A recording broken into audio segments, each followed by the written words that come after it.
अगर किसी इंसान की हड्डी टूट जाए ना, तो एक्सरे मशीन तुरंत बता देती है कि समस्या कहाँ है। हाँ, एकदम ब्लैक एंड व्हाइट। बिल्कुल, कोई उलझन नहीं होती। डॉक्टर सीधे उस सफेद लाइन की ओर इशारा करता है और बस इलाज शुरू। लेकिन मानवीय स्वभाव इतना आसान नहीं है। वही तो, जब बात हमारी छिपी हुई ताकतों, हमारी जिंदगी की गहरी उलझनों की आती है, तो मैं सोच रही थी कि क्या कोई ऐसा एक्सरे है जो हमारे अंदर का एकदम सटीक ब्लूप्रिंट दिखा सके। ये एक बहुत ही दिलचस्प सवाल है, क्योंकि मानवीय मनोविज्ञान और हमारी जिंदगी की घटनाएं किसी मेडिकल एक्सरे की तरह सीधी तो होती नहीं है।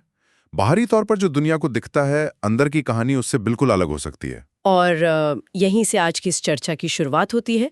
इस डीप डाइव में हम एस.एन. पांडेय जी के नोट्स के आधार पर ज्योतिष के एक बेहद जटिल लेकिन उतने ही आकर्षक हिस्से को डिकोड करने वाले हैं, जिसे नवमांश चार्ट या फिर D9 भी कहा जाता है। बिल्कुल, ये एक बहुत ही महत्वपूर्ण विषय है। हाँ, तो हम ये समझने की कोशिश करेंगे कि कैसे जानकारी और डेटा के इतने बड़े ढेर के बीच ये एक विशिष्ट चार्ट किसी भी इंसान की असली और छिपी हुई शक्तियों का एक्सरे बन सकता है। तो चलिए इसे थोड़ा सुलझाते हैं, क्योंकि ये चर्चा केवल भविष्यवाणी करने के बारे में नहीं है। सही कहा। ये इंसान के उस आंतरिक ढांचे को समझने के बारे में है जिसे हम अक्सर नजरअंदाज कर देते हैं। हाँ, और देखिए, इस विषय की गहराई में उतरने से पहले ना एक बहुत बड़ी गलतफहमी को दूर करना जरूरी है। अच्छा, वो क्या? ज्योतिष की दुनिया में नवमांश या D9 चार्ट को अक्सर केवल एक उपचार्ट मान लिया जाता है। लोग सोचते हैं कि ये जन्म कुंडली का बस एक छोटा सा सप्लीमेंट्री हिस्सा है। मतलब बस एक एक्स्ट्रा जानकारी। हाँ, लेकिन असल में ये वो मजबूत नींव है जिस पर पूरी मुख्य कुंडली यानी राशि चार्ट या D1 टिका होता है। ये ग्रहों की वास्तविक क्षमता और उनके पीछे छिपे असली ऊर्जा का सटीक पैमाना है। तो इस राशि चार्ट मतलब D1 और नवमांश चार्ट यानी D9, इसके बीच के बुनियादी अंतर को थोड़ा और गहराई से समझते हैं। मैंने नोट्स में पढ़ा कि रिसर्च के दौरान कुछ बहुत ही दिलचस्प एनालॉजी सामने आई। जैसे कि शरीर और आत्मा वाली बात। बिल्कुल, इसमें कहा गया है कि अगर राशि चार्ट शरीर है तो नवमांश उसकी आत्मा है, या फिर अगर राशि चार्ट एक पेड़ है तो नवमांश उसका अंतिम फल है। हाँ, और इन दोनों एनालॉजीज को अगर हम मानव जीवन के व्यापक परिप्रेक्ष्य में रखकर देखें तो तस्वीर बहुत साफ हो जाती है। देखिए, राशि चार्ट वो आवरण है जो बाहरी दुनिया देखती है। एक विशाल हरा भरा पेड़ जो दूर से बहुत शानदार लग रहा हो, वो D1 है। लेकिन उस पेड़ की असल सार्थकता इस बात पर निर्भर करती है कि उसका फल कैसा है। क्या वो फल मीठा है या अंदर से खोखला है? एकदम सही, नवमांश वही फल है। बाहरी दुनिया किसी इंसान को कितनी भी सफल माने, लेकिन उसकी आंतरिक सच्चाई नवमांश ही तय करता है। लेकिन यहाँ मुझे एक व्यवहारिक सवाल पूछना है। मतलब अगर कोई इंसान बाहर से बहुत सफल दिख रहा है, मान लीजिए D1 चार्ट के हिसाब से उसके पास बड़ी गाड़ी है, बड़ा घर है, तो क्या सच में इस बात से कोई फर्क पड़ता है कि उसका नवमांश कैसा है? बहुत फर्क पड़ता है। क्या आंतरिक सच्चाई बैंक बैलेंस को बदल देती है? देखिए, बैंक बैलेंस भले ही ना बदले, लेकिन उस बैंक बैलेंस से मिलने वाली संतुष्टि और उस सफलता का टिके रहना, ये पूरी तरह से नवमांश पर निर्भर करता है। अगर D1 एक शानदार गाड़ी है तो D9 उसका इंजन है। अच्छा, तो अगर इंजन में खराबी है तो वो चमचमाती गाड़ी ज्यादा दूर तक नहीं जा सकती। आज नहीं तो कल वो रास्ते में खड़ी हो जाएगी। तो क्या हम इसे आज के डिजिटल युग के हिसाब से ऐसे समझ सकते हैं कि राशि चार्ट हमारी चमचमाती फिल्टर लगी हुई सोशल मीडिया प्रोफाइल है, जहां सब कुछ परफेक्ट और खुशहाल दिखता है? हाँ हाँ, बिल्कुल, बहुत ही सटीक उदाहरण है। और जबकि नवमांश हमारा असल बिना फिल्टर वाला जीवन है, मतलब जो हम हकीकत में हैं जब कमरे में कोई और नहीं होता। यह तुलना आज के समय के हिसाब से एकदम 100% सही है। सोशल मीडिया प्रोफाइल यह बताती है कि कोई व्यक्ति खुद को दुनिया के सामने कैसे पेश करना चाहता है, लेकिन जब जीवन में कोई बड़ा संकट आता है ना, जहां सारे फिल्टर काम करना बंद कर देते हैं। बिल्कुल, कोई ऐसी चुनौती सामने खड़ी होती है जहां दिखावा काम नहीं आता, तब इंसान का जो असली रूप निखर कर या बिखर कर सामने आता है, वह नवमांश है। इसीलिए किसी भी ग्रह की असली ताकत को मापने के लिए ये एक्सरे विजन बहुत जरूरी हो जाता है। और जब हम शरीर और एक्सरे मशीन की बात कर ही रहे हैं, तो ये समझना भी तो जरूरी है कि ये मशीन असल में काम कैसे करती है। इसके पीछे की इंजीनियरिंग क्या है? गणितीय गणनाओं की बात कर रही हैं आप? हाँ, क्योंकि जब बात तकनीकी चीजों की आती है तो चीजें थोड़ी जटिल होने लगती हैं। चलिए इस गणित को थोड़ा आसान बनाते हैं। आकाश में एक राशि 30 डिग्री की होती है। सही है। अब इस 30 डिग्री को 9 बराबर हिस्सों में बांटा जाता है। और यहीं पर गणित की वो लय शुरू होती है जो इस पूरे सिस्टम को चलाती है। अगर कोई 30 को 9 से भाग दे तो हर हिस्सा ठीक 3 डिग्री और 20 मिनट का आता है। इसी एक छोटे से हिस्से को नवमांश कहा जाता है। रुकिए, इसे थोड़ा और बारीकी से देखते हैं। एक तरफ राशियों का विभाजन है और दूसरी तरफ नक्षत्रों का। कुल 27 नक्षत्र होते हैं, है ना? जी, 27 नक्षत्र। और हर नक्षत्र 13 डिग्री 20 मिनट का होता है। फिर इन 27 नक्षत्रों को भी 4 छोटे हिस्सों में बांटा जाता है, जिन्हें पद कहते हैं। अगर 13 डिग्री 20 मिनट को 4 से भाग दिया जाए तो एक पद का मान भी ठीक 3 डिग्री 20 मिनट ही आएगा। बिल्कुल, मतलब एक नवमांश और एक नक्षत्र का पद दोनों गणितीय रूप से एकदम बराबर हैं। यही इस ज्यामिति की सबसे बड़ी खूबसूरती है। अब सोचिए, अगर हम 27 नक्षत्रों को उनके 4 पदों से गुणा करें तो जो संख्या निकल कर आती है वो है 108। अंतरिक्ष के कुल 108 सूक्ष्म हिस्से। 108 मतलब ये कोई साधारण संख्या नहीं है। ये तो सीधे तौर पर हमारी आध्यात्मिक प्रथाओं से जुड़ती है। हाँ, मंत्र जाप की 108 मनकों वाली माला। एकदम। तो यहाँ मेरा दिमाग एक सवाल पर अटक रहा है। मतलब क्या ये सिर्फ कुछ प्राचीन विद्वानों द्वारा बनाई गई रेट्रोफिटेड ज्यामिति है ताकि वो माला के मनकों से मेल खा सके, या सच में ब्रह्मांडीय लय और इंसानी ऊर्जा के बीच कोई सीधा गणितीय तार है? ये संदेह बहुत स्वाभाविक है। कोई भी ये सोच सकता है कि गणित में तो किसी भी चीज को किसी से भी जोड़ा जा सकता है। हाँ, वही तो। लेकिन ये महज कोई संयोग या रेट्रोफिटिंग नहीं है। 108 की संख्या भारतीय दर्शन में बहुत गहरे अर्थ रखती है। प्राचीन विद्वानों ने अंतरिक्ष की ऊर्जा को 108 सूक्ष्म भागों में बांटा। जब कोई व्यक्ति 108 मनकों की माला जपता है तो वह प्रतीकात्मक रूप से पूरे ब्रह्मांड के हर एक ऊर्जा बिंदु से खुद को अलाइन कर रहा होता है। एक राशि में 2.25 नक्षत्र यानी पूरे 9 पद समाहित होते हैं। अच्छा। यह विज्ञान, खगोल शास्त्र और आध्यात्म का एक ऐसा संगम है जो बताता है कि बाहर ब्रह्मांड में जो गणित चल रहा है वही गणित हमारे मनोविज्ञान और हमारी आंतरिक ऊर्जा को भी नियंत्रित कर रहा है। ये विचार ही अपने आप में बहुत विशाल है कि हाथों में माला लेकर एक तरह से पूरे ब्रह्मांड का चक्कर लगाया जा रहा है। खैर, इस सटीक गणितीय गणना के बाद अगला बड़ा सवाल ये है कि जब ये गणित एकदम सटीक बैठ जाता है, जब चीजें पूरी तरह अलाइन हो जाती हैं, तो जीवन पर उसका क्या असर होता है? इसके लिए ज्योतिष में एक बहुत ही खास शब्द है। हाँ, एस.एन. पांडे जी के नोट्स में भी इसका जिक्र है, वर्गोत्तम। बिल्कुल। ज्योतिष के सबसे शक्तिशाली सिद्धांतों में से एक है वर्गोत्तम। वर्ग का अर्थ है कोई विशिष्ट डिविजनल चार्ट और उत्तम का मतलब है सर्वश्रेष्ठ। तो इसकी परिभाषा क्या हुई? बहुत सरल है। जब कोई ग्रह मुख्य कुंडली यानी D1 और नवमांश कुंडली यानी D9 दोनों में एक ही राशि में बैठा हो तो उसे वर्गोत्तम कहा जाता है। मैंने पढ़ा कि इसके कई प्रकार भी बताए गए हैं, जैसे उच्च वर्गोत्तम, नीच वर्गोत्तम, स्वक्षेत्र वर्गोत्तम, और कुछ राशियों को शुभ वर्गोत्तम माना गया है, जैसे वृषभ, मिथुन, कर्क, कन्या, तुला, धनु और कुंभ। हाँ, और कुछ को पाप वर्गोत्तम की श्रेणी में रखा गया है, जैसे मेष, सिंह, वृश्चिक और मकर। इसके कुछ गणितीय नियम भी है ना? जी, जैसे चर राशियों के लिए ग्रह का पहले नवमांश यानी 0 से 3 डिग्री 20 मिनट के बीच होना जरूरी है। स्थिर राशियों के लिए 5वें नवमांश में और द्विस्वभाव राशियों के लिए 9वें नवमांश में होना जरूरी है। तो असल में ये वर्गोत्तम करता क्या है? मतलब इसका फायदा क्या है? इसे एक मनोवैज्ञानिक नजरिए से समझते हैं। जब कोई ग्रह भौतिक स्तर यानी D1 और आत्मिक स्तर यानी D9 दोनों पर एक ही स्थिति में होता है तो इंसान के अंदर उस ऊर्जा को लेकर कोई दुविधा नहीं होती। वो इंसान बाहर से जो है अंदर से भी ठीक वैसा ही है। कोई दोहरापन नहीं होता। बिल्कुल। वर्गोत्तम की स्थिति किसी ग्रह की शक्ति को एक लेजर फोकस की तरह एकाग्र कर देती है। Laser focus? हाँ, देखिए, एक साधारण बल्ब की रोशनी पूरे कमरे में फैल जाती है, लेकिन जब उसी रोशनी को लेजर में बदला जाता है तो वो कठोर धातु को भी काट सकती है। वर्गोत्तम ग्रह इंसान के जीवन में उसी लेजर की तरह काम करते हैं। यहीं पर बात सबसे ज्यादा उलझती है। मतलब अगर कोई ग्रह लेजर बन गया है तो ये भी तो देखना होगा कि वो किस चीज की लेजर बनी है। आपका क्या मतलब है? मान लीजिए कोई ग्रह नीच वर्गोत्तम है, मतलब दोनों ही चार्ट में अपनी सबसे कमजोर स्थिति में है, जैसे कर्क राशि में मंगल। तो क्या इसका मतलब ये है कि उसकी नकारात्मक शक्ति दोगुनी हो जाएगी? क्या वो इंसान के लिए एक दोगुनी बड़ी मुसीबत बन जाएगा? अक्सर यहीं पर लोग खौफ खा जाते हैं।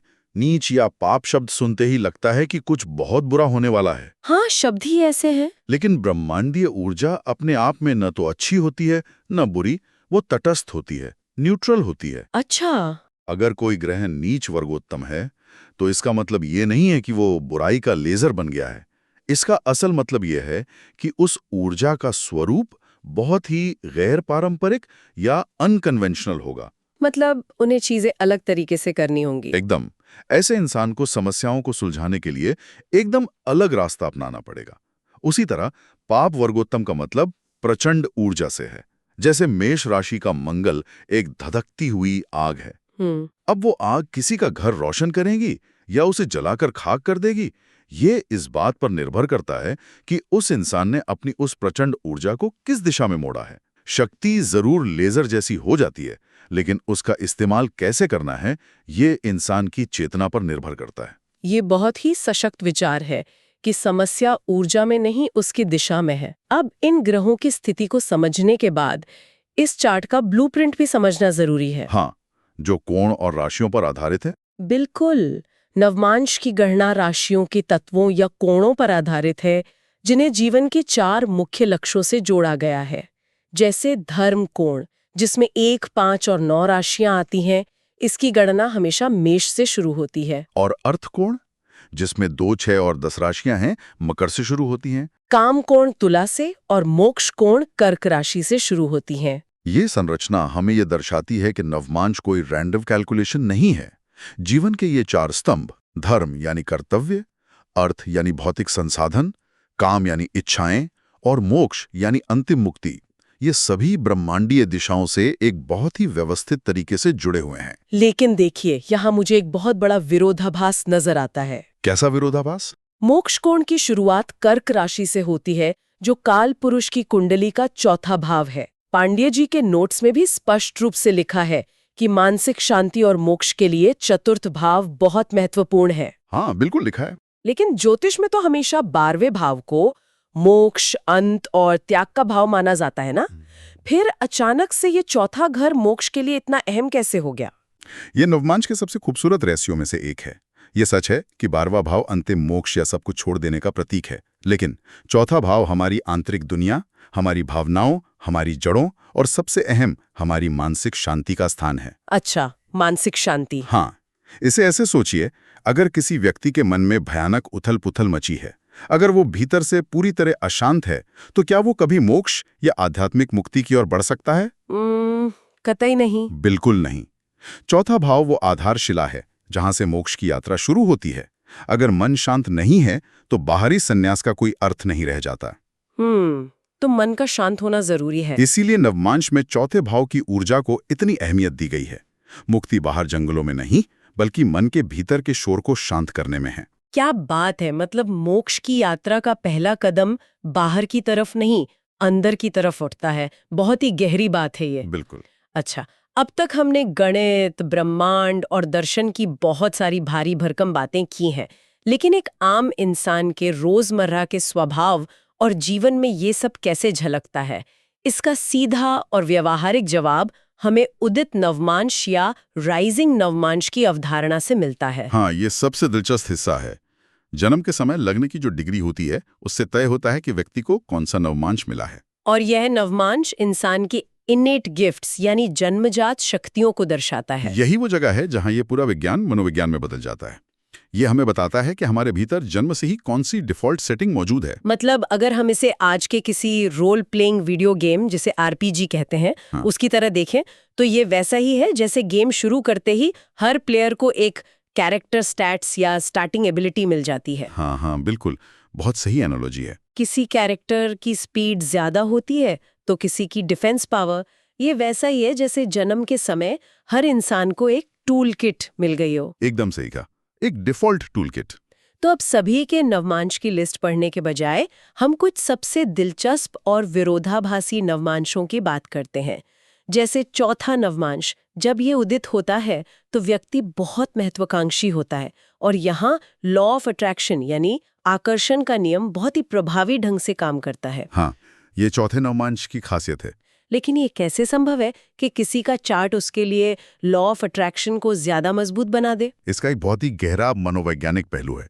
देखिए, चौथे नवमांश वाले व्यक्ति का अवचेतन मन यानी सबकॉन्शियस माइंड, वो इतनी एकाग्रता से अपने लक्ष्यों पर फोकस करता है कि उसका दिमाग उन अवसरों को फिल्टर करके पहचानने लगता है जो शायद दूसरे लोग देख ही नहीं पाते। अच्छा, तो ये कोई रहस्यमयी जादू नहीं है? बिल्कुल नहीं, ये कोई जादू नहीं है, ये न्यूरोलॉजिकल फोकस है। जब दिमाग लगातार एक ही लक्ष्य की फ्रीक्वेंसी पर सेट रहता है तो वो इंसान अनजाने में ही ऐसे फैसले लेने लगता है जो उसे उस लक्ष्य की ओर खींच ले जाते हैं। यही असली आकर्षण का नियम है। ये तो हुई सकारात्मक बात, लेकिन अब आते हैं छठे नवमांश पर। इसके बारे में लिखा है कि ऐसे लोग अति महत्वाकांक्षी होते हैं, संघर्ष से बचना चाहते हैं और इनमें धोखा देने की क्षमता या डिसीविंग पावर होती है। जी, ऐसा ही लिखा है। अब ईमानदारी से कहूं तो किसी को ये कहना कि उसमें धोखा देने की जन्मजात क्षमता है, ये तो एक बहुत बड़ा रेड फ्लैग है। ये तो किसी भी इंसान को बुरा बना सकता है। सुनने में तो ऐसा ही लगता है, लेकिन यहीं पर हम शब्दों के शाब्दिक अर्थ में उलझ जाते हैं और सबसे बड़ी भूल कर बैठते हैं। मतलब? प्राचीन किताबों में जिस चीज को धोखा देना या डिसीविंग पावर लिखा गया है, आज के आधुनिक और कॉर्पोरेट जगत में उसे क्या कहते हैं पता है? क्या? उसे स्ट्रैटेजिक थिंकिंग या बौद्धिक कूटनीति कहा जाता है। अरे वाह, ये तो पूरा नजरिया ही बदल देता है। बिल्कुल। इसका मतलब है वो इंसान जो सीधे संघर्ष में उलझने के बजाय अपना दिमाग लगाकर सामने वाले की सोच को मैनिपुलेट करके अपना काम निकाल सकता है। हाँ, मतलब अगर वो व्यक्ति कोई वकील है या किसी बड़ी कंपनी का नेगोशिएटर है तो उसकी यही डिसीविंग पावर उसके क्लाइंट के लिए करोड़ों का फायदा करवा सकती है। एकदम सही। और इसी तरह पहले नवमांश वालों के लिए लिखा है कि उनका मन अस्थिर होता है और वो घोर आलोचक होते हैं। अब घर में अगर कोई हर बात पर आलोचना करे तो सब परेशान हो जाते हैं। बिल्कुल हो जाते हैं। लेकिन अगर वही इंसान फिल्म क्रिटिक बन जाए या सॉफ्टवेयर टेस्टिंग में बग्स निकालने लगे या कंपनियों का फाइनेंशियल ऑडिटर बन जाए तो वो अपनी इसी आलोचना करने की आदत से बहुत बड़ा मुकाम हासिल कर सकता है। बिल्कुल सटीक। यही इस पूरे विश्लेषण का सबसे खूबसूरत और व्यावहारिक हिस्सा है।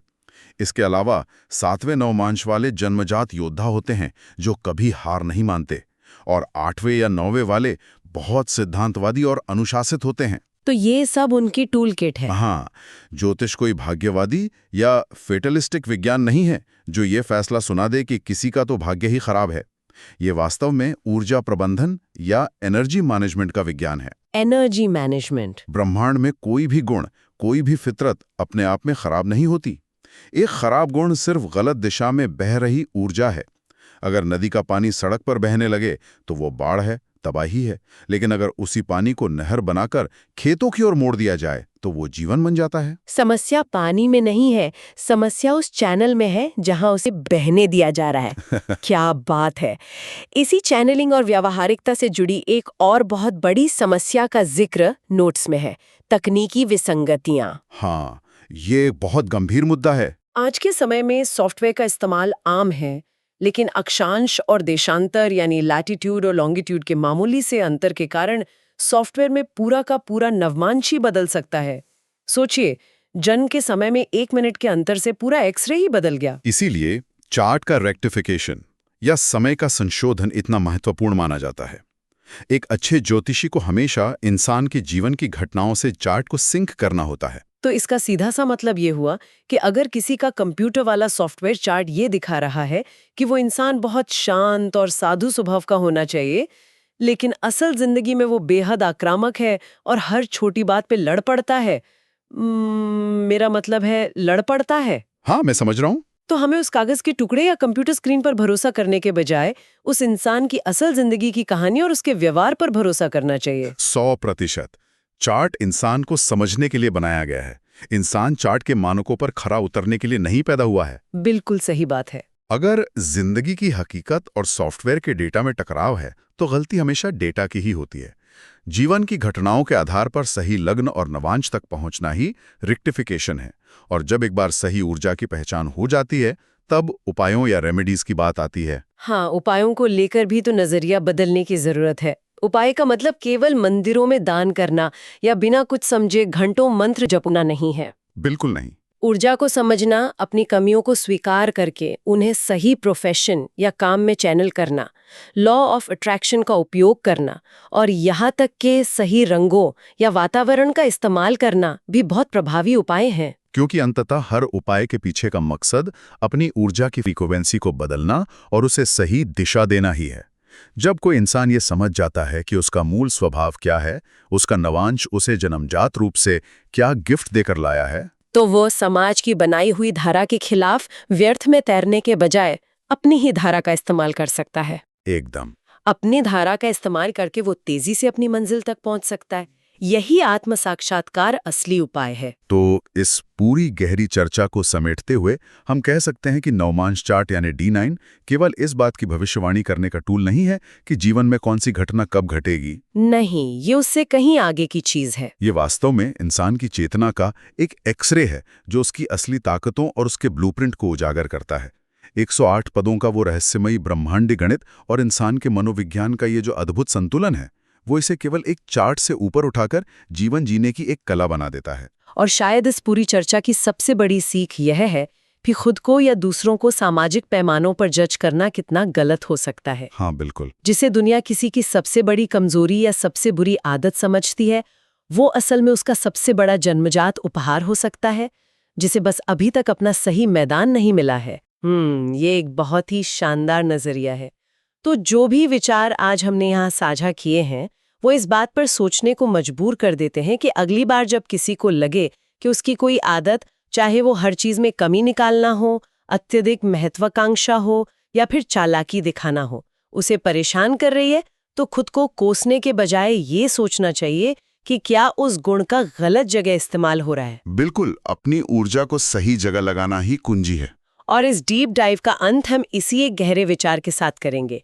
उस मेडिकल एक्सरे वाले उदाहरण पर वापस लौटते हैं जिससे हमने शुरुआत की थी। हाँ। अगर मनोविज्ञान के एक्सरे में हमें जो कुछ भी टूटा हुआ या खराब नजर आता है, अगर हमारी हर एक तथाकथित कमी वास्तव में ब्रह्मांड के 108 गणितीय हिस्सों में पहले से ही दर्ज एक तटस्थ या न्यूट्रल ऊर्जा है, तो क्या इस दुनिया में बुरा इंसान नाम की कोई चीज सच में होती भी है?